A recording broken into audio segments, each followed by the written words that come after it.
So ang atin pong speaker para sa araw na ito,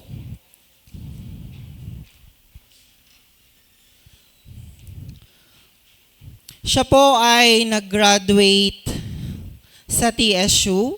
Graduate po siya ng Financial Management. At graduate din po siya ng Masters of Business Administration sa TSU din po.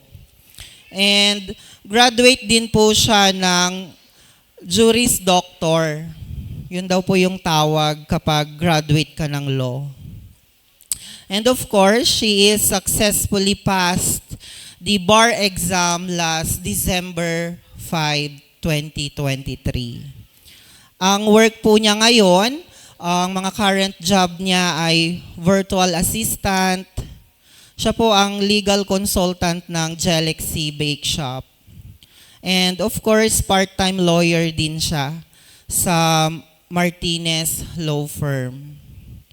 And siya po ang active member ng San Juan de Mata UMC at siya din po yung kasalukuyang CTD o Central Tarlac District UMYAF President. And pangalawa daw siya, ayon dun sa aming source, pangalawa daw siya sa pinakamaganda.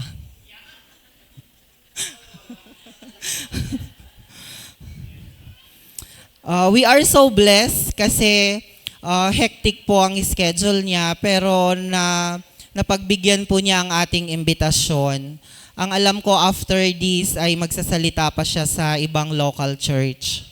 So ihanda po natin ang ating mga puso and siya din po pala ay anak ni Mrs. Nery Lanuza and late Ruben Lanuza. Tatlo po silang magkakapatid, siya po yung panganay. So ihanda po natin ang ating mga puso at isip sa pakikinig ng salita ng Diyos na ibabahagi sa atin ni Attorney Kimberly Ann Ines Lanuza.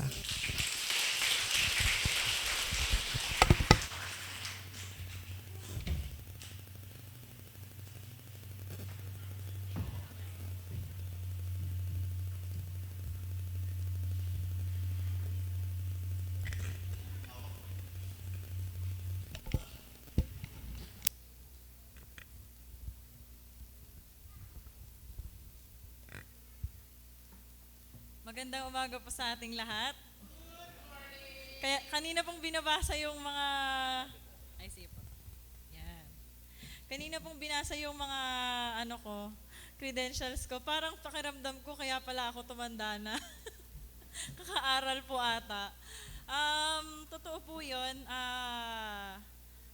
Pagka minsan po naiisip kong wala pa akong malaking ipon, siguro po kaya dahil po doon sa mga pinagagastos ko po sa pag-aaral. So, ibigay ko lang po ng konting background kung bakit ba ako kumuha ng pag-abogasya. Hindi naman po talaga siya pangarap nung bata ako. Hindi po siya childhood dream. Hindi ko rin siya pangarap nung college. Hindi ko rin siya pangarap nung ako yung mag-graduate. Nag-start po yan sa Galaxy kasi nag-start po ako doon na executive assistant, yun po ang aking trabaho. Executive assistant po ng may-ari. So marami pong mga pinapagawa sa akin and minsan nakakausap ko yung mga lawyers doon, yung mga inuutos po sa akin na may kinalaman sa legal na mga matter. Kaya po nagkaroon ako ng interest, nabuhay yung puso ko na, gusto ko din atang maging abogado. Hindi po siya naging madali kasi po working student po ako mula noong ako ay mag-start na mag-aral. Tawag dito, papasok ka ng 8 to 5, ang pasok mo Monday to Saturday, tapos 6 to 10, nasa school ka, uwi ka, pag uwi mo, mag-aaral ka pa, tapos matutulog ka mga 3 a.m., gigising ka na naman ng 6 para pumasok. Ganun po siya kahirap. Pero, tinanong po ako malagi akong tinatanong, ano ba yung mga isa sa inspiration mo? Palagi ko pong sinasabi na ang gusto ko pong inspiration or ang inspiration ko po is yung mga kabataan at mga bata. Na-realize ko po yun one time nung nasa church po ako dati. Sabi ko, gusto ko magkaroon sila ng ate na ilo-look up nila and at the same time, marirealize nila na hindi po imposible na mangarap sa buhay. Kahit ikaw ay nanggaling po sa masimpleng pamilya, hindi po kayo mayaman, wala pong imposible sa mga pangarap ng mga kapatid natin, mga ading natin. Nakita ko po kanina, marami pong mga bata, mga kabataan. Wala pong imposible, basta po, ibigay po ninyo ang inyong best. And kung loloobin ng Diyos, sabi nga niya doon sa kanta ng mga kabataan, kung iyong loloobin, lahat kaya mong gawin. Diba? Salamat, salamat sa Diyos. So, sa umagang ito, hindi pa po yun yung mensahe natin. So, nung nakaraan po na, UMYF Sunday, nabigyan po ako ng chance na makapagsalita sa Balibago, the Second United Methodist Church. Doon po naka-assign ang asawa ng ating district superintendent na si Deaconess Agnes and si Pastor Rod. So, ibibigyan ko lang po ng connection kasi palagay ko po magkakonektado ang theme verse ng mga UMYF at ng mga MAYAF. Ito po yung sabi niya kasi doon sa theme. Babahagi ko po sa inyo kung ano po yung theme verse ng mga kabataan nung sila ay nag-celebrate ng National UMYF Sunday. Sabi niya, sapagkat tayo'y nilalang ng Diyos, nilikha sa pamamagitan ni Kristo, upang iukol natin ang ating buhay sa paggawa ng mabuti, iyan ang layuning pinili ng Diyos para sa atin noong una pa man.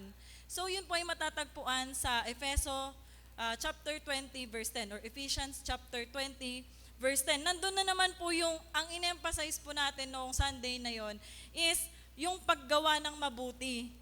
Na layunin ng Diyos noon pa lang. Ibig sabihin, bago niya pa tayo nilikha, may purpose na siya sa buhay natin, which is yung paggawa ng mabuti. Paano po natin nasabi na ang Galatians chapter 6 verse 9 to 10, actually kinuha ko po pati 10.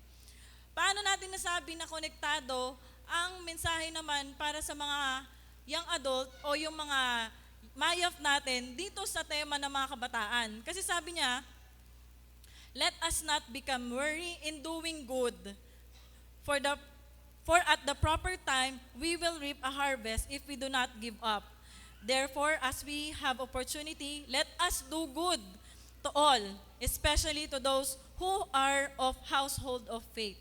Nandito na naman yung sinasabi niyang doing good. Pero this time, sinasabi niya, huwag kang mapagod sa paggawa ng mabuti. Kaya nakalagay po sa theme verse natin ngayong Sunday is perseverance, yung pang tema ng National UMYF Sunday. Dito sa mga kabataan, sinasabi niya na ang paggawa ng mabuti is na plano ng Panginoon. Sinasabi naman niya sa mga MAYAF na huwag tayong mapagod sa paggawa ng mabuti. Napapagod na po ba kayo? Kasi sa totoo lang po, hindi madali ang maging MAYAF. Dahil yan po ang stage ng buhay na kasagsagan po ng career. Tama po? Kasagsagan ng kalakasan na talagang yung iba malakas ang kita, yung iba nag-abroad, yung iba nagpapamilya, nagkakaroon ng anak, nagpapalaki ng anak, nagsisend ng school nagsisend ng anak sa school every morning. Tama ba? Sino po dito yung mga MAYAF nating nanay at tatay na? O, di ba po, ang dami po nila. Hindi po madaling magkaanak. Wala pa po akong anak. Kaya bilib po ako sa inyo.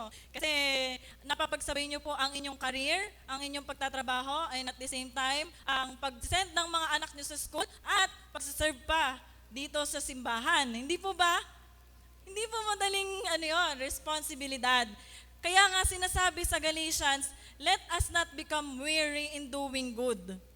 Huwag tayong mapagod sa paggawa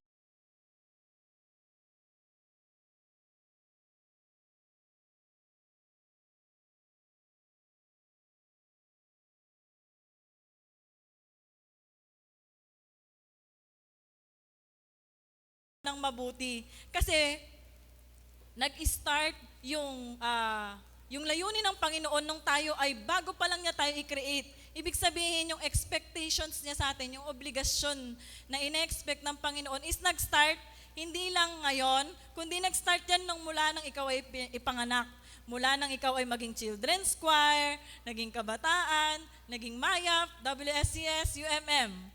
Nandyan po yung responsibilidad o yung obligasyon na sinasabi ng Panginoon natin na paggawa ng mabuti. Kaya po siguro ito yung naging tema natin, yung perseverance. Kasi nga po katulad ng sabi ko, isa sa mga matrabahong stage, nakakapagod ng stage na buhay is yung pagiging MAYAF. Dahil nandyan po ang pagpapamilya, pagtatrabaho, pagbibigay ng tawag dito sustento sa mga anak. Kaya po siguro pinapaalala sa atin na sa mga mayap na katulad natin na mag-persevere tayo sa paggawa natin ng mabuti. Kasi sabi nila, marami po talagang mga bagay na nagiging dahilan para tayo po ay mag-alala. Tama po? Katulad niyan, syempre po, hindi naman po madali ang buhay. Lahat po ng mga bilihin ngayon is nagtataas po. Lahat po ng mga bagay ngayon may presyo na po, wala na pong libre. Kaya hindi po talaga natin maiwasan po na tayo ay mag-alala. Hindi lamang po yung sa personal na buhay, gayon din po sa mga gawain natin sa church. Marami po tayong mga activities, di ba po? Lalo na po sa St. Paul, palagi po kayong napipili na host. Host ng CI, host ng mid-year SI. So, at lagi po talagang nagagamit ang inyong local church sa gawain. Kaya nga po siguro pinapaalala ng ating Panginoon na huwag tayong mapagod. Kuya Arnold, huwag ka mapagod sa paggawa ng mabuti. Kasi si Kuya Arnold lagi pong nakikita sa mga activity ng mga kabataan, MAYAP, ng UMM. So, wag po tayong mapagod. Sabi po niya, ang Galatians chapter 6 verse 9 is ini-encourage po tayo na wag tayong mapagod sa paggawa ng mabuti. So, yan. Wait lang po Hindi pa po yun, intro pa lang yun. Charot. Ay, mahaba. Ang aga po ng simba nyo dito, kaya po mahaba-haba tayo. Let us not be weary of doing good. Ang pakikinig ay paggawa ng mabuti, kaya wag po tayo manawa. So, ngayong morning na ito, ang mga pag-uusapan natin, kasi sabi nga natin, nakakapagod kung minsan. Nakakapagod na magpatuloy dahil meron tayong mga personal problems, meron din tayong mga problema na kinakaharap natin sa mga activities natin sa church. Meron din po tayong minsan, mga financial problem kapag ka po hindi lang sa church, personal o kaya naman po sa district. Ngayon, sa umagang ito, pag-uusapan natin how not to grow worry. Paano ba tayo hindi mag-aalala sa paggawa ng mabuti? Paano ba tayo magpa-persevere? Meron po tayong 4 steps na ibabahagi ko o 4 na paraan para hindi po tayo mapagod sa paggawa ng mabuti o sa paglilingkod natin sa ministeryo ng ating Panginoon. Number 1 po is take rest. Di ba po parang contradicting? Sabi kasi paggawa, ibig sabihin action. Sinasabi ng Panginoon, maglingkod ka, gawin mo to, gawin mo yan. Pero ang sabi niya at the same time, take rest. Magpahinga ka kung kinakailangan. Dahil sabi po niya sa Matthew 11:28, come to me all you who are weary and burdened, and I will give you rest.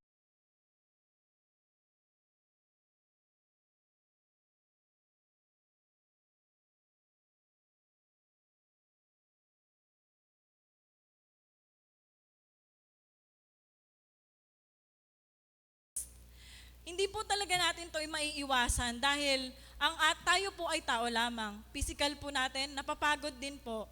Siyempre po, ihalimbawa na lamang din po natin ang ating mga pastor. May mga iba-iba po mga bahay na minsan is kailangan po nilang bisitahin. At ilan po kayo dito na papakisamahan po ng pastor, di ba po? Kaya minsan, hindi lang po physical ang napapagod sila, maging pagdating din po sa emotional. Kasi minsan, kailangan po nilang makisimpatya sa bawat problema na maririnig, of course, na maririnig nila sa mga bawat miyembro. Minsan po naa-absorb nila yan. Naa-absorb nyo din po kapag kayo naman is nag-open sa inyo yung iba sa mga church member ninyo, yung mga kalapit ninyong mga ading, mga ate, kuya, pag nag-open sa inyo bilang part ng simbahan na ito, di ba po, naa-absorb nyo rin yon. And at the same time, during mga activities po, halimbawa mga CI, mga activities dito sa local church, nakakapagod po yon. Napupuyat po kayo, tama po? Nagbabantay. Yung mga nanay at tatay natin, mga sila uncle, napapagod din naman po sila. Kaya po, pag dumating po yung point na ito na parang pagod ka na sa paglilingkod, ang sabi ng Panginoon, come to me. Magpahinga ka naman. Pwede naman po kasi tayong magpahinga. Pwede din po tayong magpahinga physically. Pwede po tayong mag-enjoy together yung mga anak po natin, mga pamilya natin. Halimbawa po sila pastor. Kung sila ay physically tired, edi mag-day off. Mag-request kay DS ng DS, baka pwedeng 2 days leave. Wag po naman 1 month.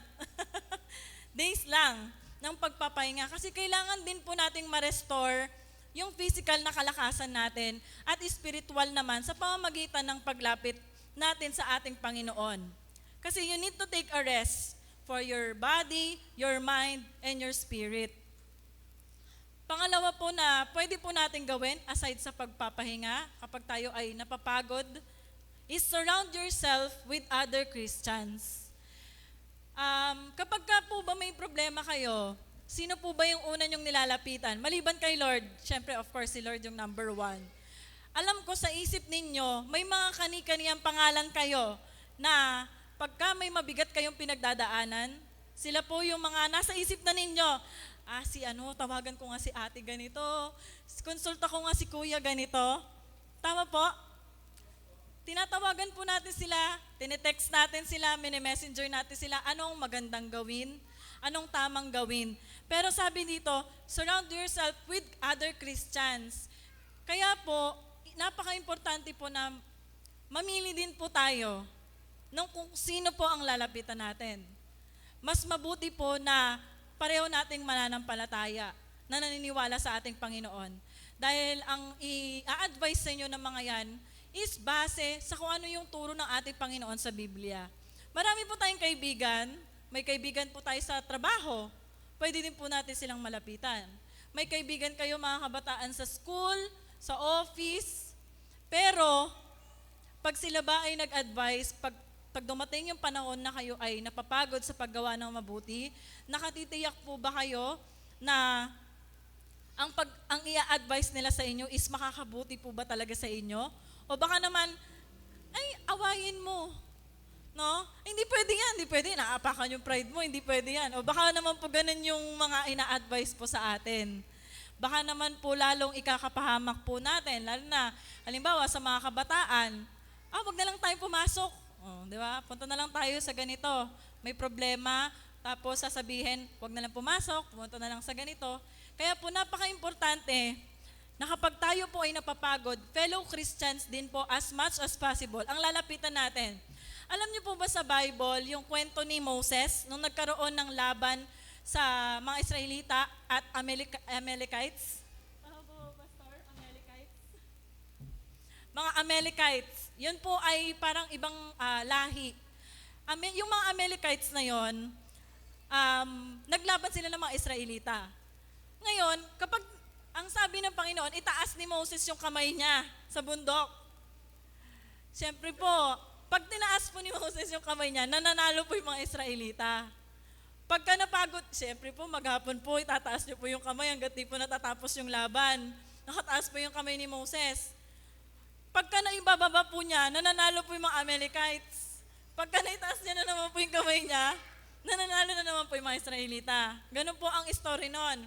Pero alam niyo pong ginawa ni Aaron at ni Hur, na kaibigan ni Moses, sila na yung nagtaas. Sila yung tumulong kay Moses na buhatin yung kamay niya para maitaas. Narinig po ang ibig sabihin. Kaya kailangan po, isurround natin yung mga sarili natin sa mga Kristiyano na katulad ng karakter ni Aaron at ni Hur, na tutulungan tayong itaas ang ating mga kamay sa Panginoon para may panalo natin yung mga laban na pinagdadaanan po natin. Tama po ba? Napakaganda po ng story na yon. Sa totoo lang, ilang beses na may mga time din na nabasa ko na yon, nakakatawa siya kasi mo pag itataas, mananalo, pag ibababa. Parang yung pagpupuri sa Panginoon, yung pagtaas, kapag nakataas ang ating mga kamay sa Panginoon, nananalo tayo sa laban. Pero kung minsan nangangawit tayo, kaya nga po napapagod tayo minsan sa paggawa ng mabuti. Tama po ba? Kaya nga po, in order to persevere, kailangan din po natin ng mga katuwang, ng mga kasama. Hindi po kayo nag-iisa sa laban nyo sa buhay. Hindi po kayo nag-iisa bilang Maya President, bilang UMYF, bilang nanay, bilang tatay, ate at kuya. Kayo po ay may mga kasamang Kristiyano na maaari pong tumulong at itaas ulit ang kamay ninyo sa ating Panginoon. At pangatlo po na dapat natin gawin para hindi po tayo mapagod sa paggawa ng mabuti, stay connected with God. Dapat po, connected tayo sa ating Panginoon. Kasi po, kapag hindi tayo connected, hindi natin madidiscern kung ano yung mga nais ng ating Panginoon. Sabi po niya sa isa kong favorite na verse, wait lang pa, check natin. Ito po kasi ang aking journal. Okay, sabi po sa isang verse na paborito ko sa Psalm 73 verse 26, "My flesh and my heart may fail, but God is the strength of my heart and my portion forever." Ang aking lupang pangangatawan, ang aking puso ay maaaring mapagod, mag-fail, but God is the strength of my heart. Ang Panginoon ang kalakasan ng aking puso, sabi niya. At kung itutuloy natin sa verse 28, but sabi niya, "But it is good for me to draw near to God.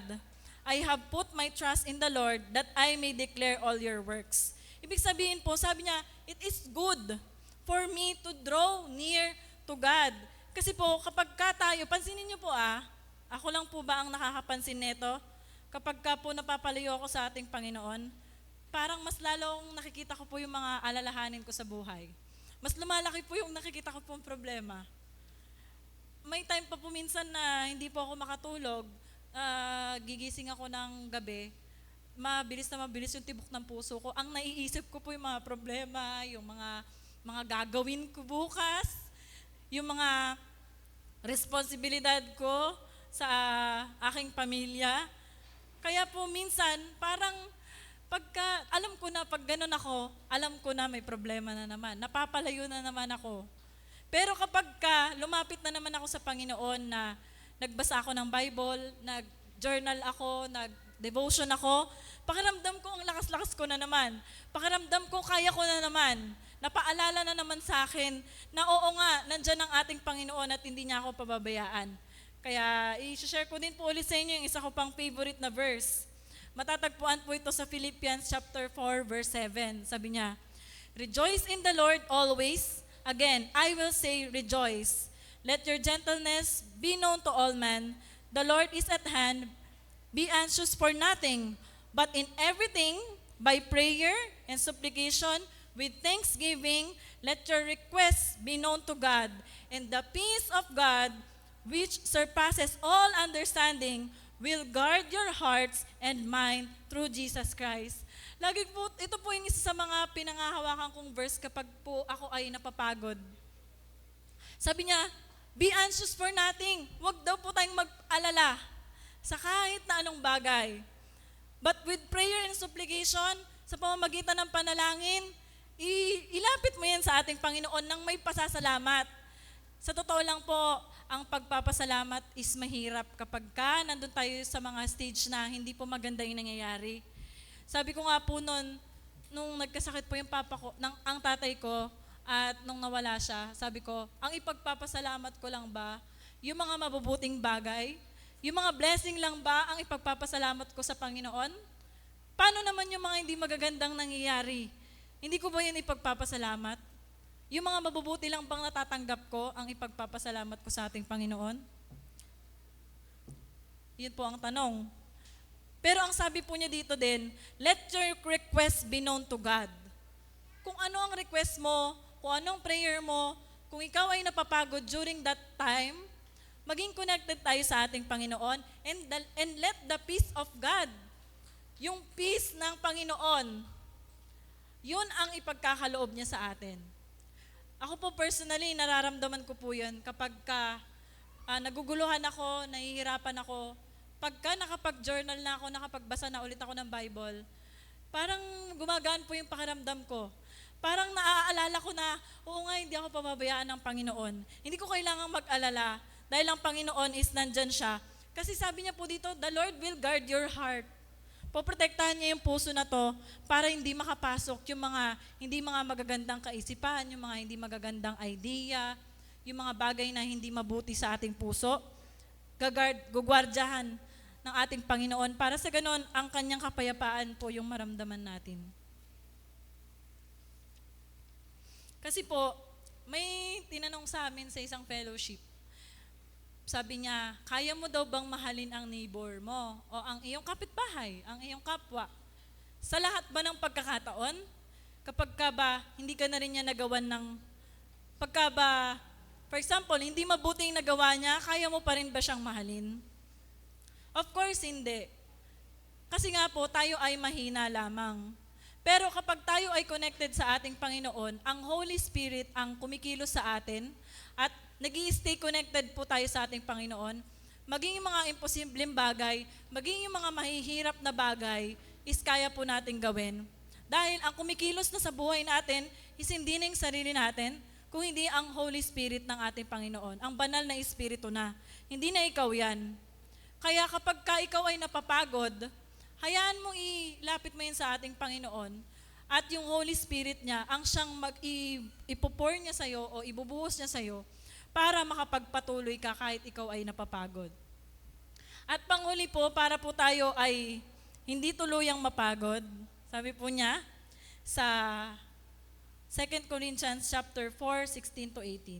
So bago po basahin yon, ang pang-apat po na pwede natin gawin is keep your eyes with the prize. Na ano nyo po yun?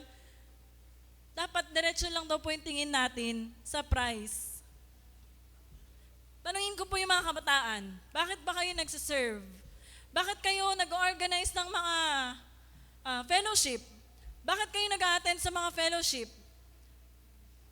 Bakit? Bakit kayo nagsiserve at your young age? Bakit yung mga mayap natin sa edad na kahit na ang hirap ng trabaho, ang daming inasikaso sa bahay, bakit pinipili pa rin natin na magpatuloy? Iyon ay dahil meron tayong ine-expect at the end of the day na prize na kung saan yun yung eternal life na inaasahan natin. Kaya kahit na napapagod tayo, patuloy pa rin tayong tumutuloy. Kasi nakafocus tayo doon sa prize, doon sa crown. Sabi nga niya sa Corinthians chapter 9 verse 24 to 25, napakaganda po.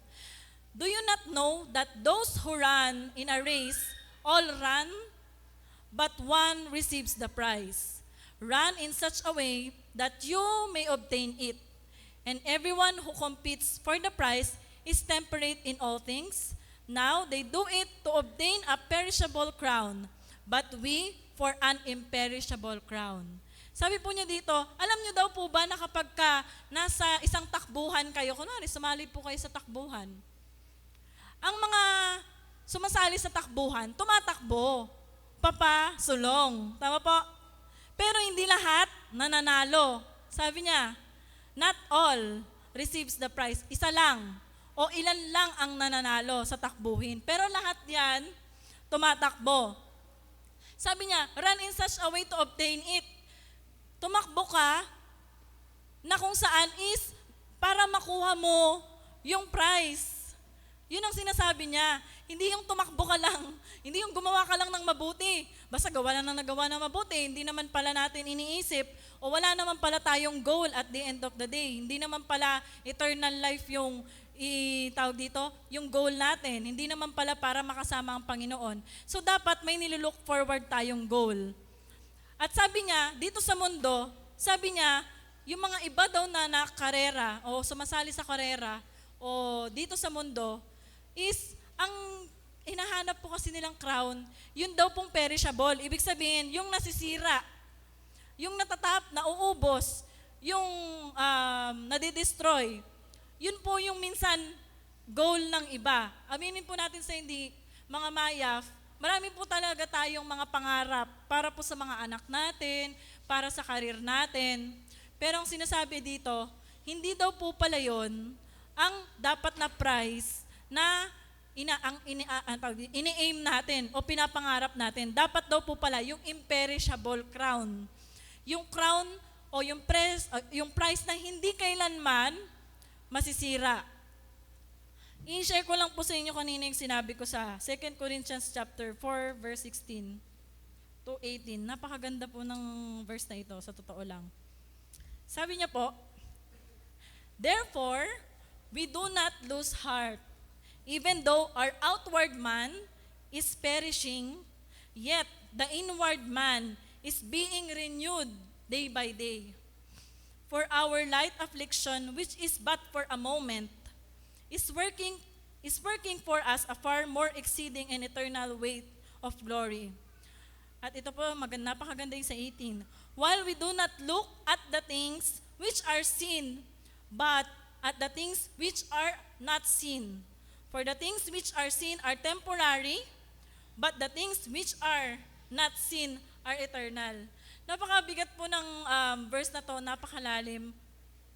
Pero sabi niya sa 16, therefore we do not lose heart. Hindi tayo nawawalan ng loob. Kahit daw po yung outward man, o itong physical na katawan na to na nakikita ng tao, napapagod. Itong outward man na to, nagkakasakit, napapahamak. Pero yung inward man, yung tawag dito, yung ating kaluluwa, na inalay na natin sa ating Panginoon, nare-renew, yung spirit natin, nare-renew day by day. At sabi niya, hindi daw po tayo tumitingin sa mga bagay na nakikita. Ano po ba yung mga bagay na nakikita? Na yun po yung madalas nating ini-aim o gusto nating makuha. Siyempre, pera, nakikita po yung pera, di ba po?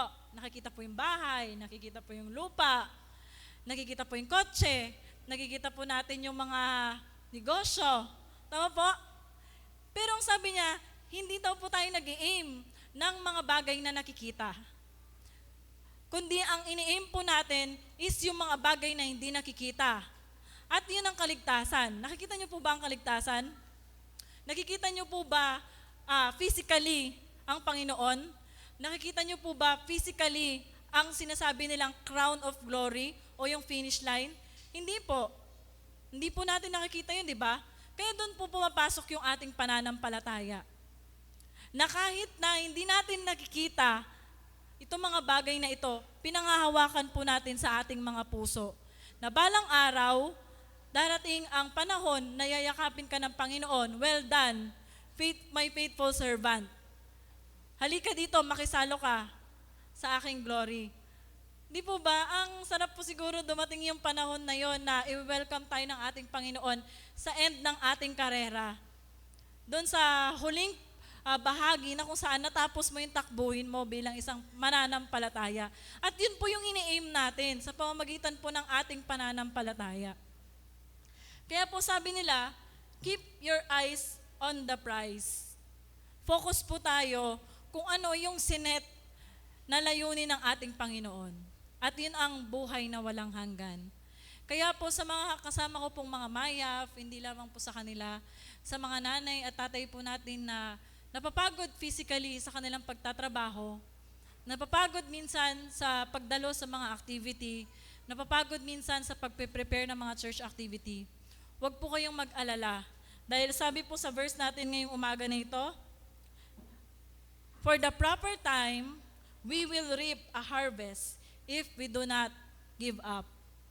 Darating din po ang panahon na ang paggawa natin ng mabuti na ito, na kahit napakahirap, darating po ang panahon, nakakamtin po natin ang ating prize, which is yung buhay na walang hanggan, nakasama po ang ating Panginoon. So yun lamang po, maraming pong salamat in Jesus' steps.